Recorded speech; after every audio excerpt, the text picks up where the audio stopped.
मेरे साथ senior economist हैं और बिजनेस पर्सन भी हैं जुबैर मोतीवाला साहब मेरे साथ वीडियो लिंक पर मौजूद हैं। जुबैर साहब बहुत शुक्रिया सर आपका।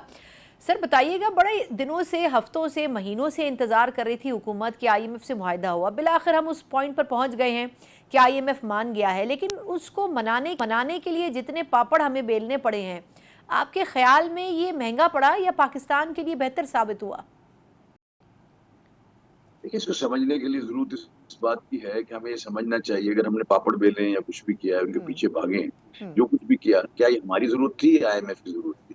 हमको ये देखना चाहिए। पहले ये डिटरमाइन जब हम करते हैं तो हमें हमें समझ में ये आता है कि बगैर आईएमएफ के प्रोग्राम के हम आगे नहीं बढ़ सकते। As a economy, as a country, as a image of the country, as a आपके जो है ना monetary side of the country, आपकी दुनिया में एक्सेप्टेबिलिटी उसके बगैर नहीं आ सकती।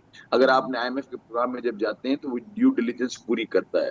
वही देखता है कि आपके टैक्सेस क्या हैं, आपकी यूटिलिटी की क्या पोजीशन है, टैक्स कलेक्शन कितना है, कितना होना चाहिए, पर कैपिटा इनकम कितना है, जीडीपी के अंदर कितनी ग्रोथ हुई। वो सारी चीज़ों को वो देख के हमारे साथ वो एग्रीमेंट उसी अगर पान वाला भी जाएगा ना बैंक में और वो अगर लोन मांगेगा तो वो इसको देखेगा कि भाई तुम क्या करोगे इसका, लाख रुपए ले रहे हो, कितना कमाओगे? वो कहेगा जी मैं 20,000, तो बोलेगा मैं आपको लोन नहीं दे सकता। चलिए तो 20,000 तुम खाने का खर्चा कर लोगे, ये तो मुझे तुमको नहीं मिल सकती, लोन नहीं मिल सकती। उसके अंदर एबिलिटी टू पे एक इस्तेलाह है, एबिलिटी टू पे। वो ये पाकिस्तान गवर्नमेंट में, पाकिस्तान के अंदर ये पैदा करने की कोशिश करते हैं। उसी कोशिश में जो है ना हमारे से वो टैक्स भी लगवाते हैं, यूटिलिटी के रेट्स भी बढ़ाते हैं, तो महंगाई भी बढ़ती है, इंटरेस्ट रेट के भी प्रॉब्लम्स आते हैं, बहुत सारे मसले जो है ना इसके अंदर आते हैं। लेकिन वो अपनी तरफ से उस रकम को हासिल करना चाहते हैं जहां तक कि हम वही समझें कि हम इनके कर्जे को वापस कर सकेंगे, इतना हम कमाएंगे कि कर्जे को वापस कर सकेंगे। अब मेरा उसमें जो पॉइंट ऑफ व्यू है वो ये है कि ये सारी चीजें ठीक है। मैं ये भी समझता हूँ कि जो है ना अगर आईएमएफ के अगर एग्रीमेंट में नहीं है, प्रोग्राम में नहीं है, तो हमको पेरिस क्लब नहीं जवाब देगा, हमको एशियन डेवलपमेंट बैंक जवाब नहीं देगा, हमको और बरादर ममालिक हैं उनके साथ हमें प्रॉब्लम होंगे। एक तरह की सर्टिफिकेशन है जो हमको मिलती है कि ठीक है जी, अब मॉनिटरीली कोई अगर मुल्क उनसे डील करता है तो हमें कोई प्रॉब्लम नहीं है। हमारी एलसी की एक्सेप्टेंस है, प्राइवेट सेक्टर की परफॉर्मेंस है, सब कुछ उसके अंदर आ जाता है। लेकिन उसके अंदर एक जो मुझे समझ में नहीं आती बात वो ये है, जो मैं पूछना भी चाहता हूँ आईएमएफ से, मैं चाहता हूँ कि हम स्टेक होल्डर्स के साथ बैठ के मीटिंग भी करें। वो ये है कि आपने सारी बातें कर ली, जब आपने सारी बातें की तो अब मुझे ये बताया जाए कि अगर आपने यूटिलिटीज के रेट बढ़ा दिए तो क्या हमारा कॉस्ट ऑफ डूइंग बिजनेस, हमारी जो रीजनल कॉम्पिटिटर्स हैं, उनसे बढ़ तो नहीं गया? अगर उनसे वो आपके इजाफे करने की वजह से अगर रीजनली हमारी जो कॉम्पिटिंग कंट्रीज हैं, India, Bangladesh, Sri Lanka, China, Vietnam and Cambodia, these are the arch international competitors of Pakistan, ठीक है? अब ये जो कॉम्पिटिटर्स हैं, अगर उनके साथ अगर हमारा कॉस्ट ऑफ डूइंग बिजनेस बढ़ गया, कॉस्ट ऑफ मैन्युफैक्चरिंग बढ़ गया, तो आज जो हम एक्सपोर्ट कर रहे हैं उससे नीचे चले जाएंगे।